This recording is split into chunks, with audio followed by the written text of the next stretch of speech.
1. Introduction to Essential Tools. In the last lesson, we learned that a pointer stores an address. But how do we get an address in the first place, and once we have it, how do we use it to access the actual data?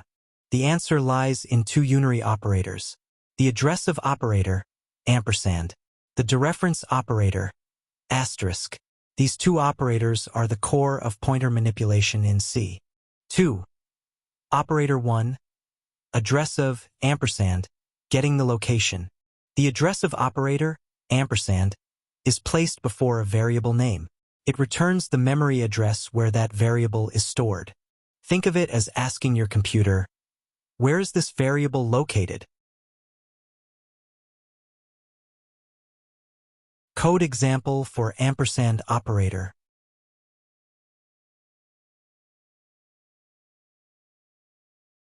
Key takeaway. The operator ampersand is used to initialize a pointer by giving it the address it needs to point to. 3. Operator 2.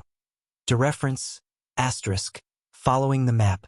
The dereference operator, asterisk, also called the indirection operator, is placed before a pointer variable. It accesses the content, the value, stored at the address contained within the pointer. Think of it as asking your computer, what value is at the location pointed to by this address? Using asterisk operator to read data.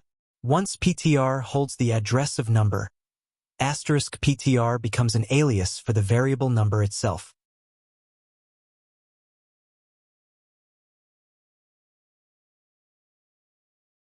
Four. Using asterisk operator to modify data, crucial concept. The real power of dereferencing is that you can use asterisk PTR on the left side of an assignment operator to change the original variable's value indirectly. When you change asterisk PTR, you are directly modifying the content of the number variable in memory, even though you never used the name number in the assignment.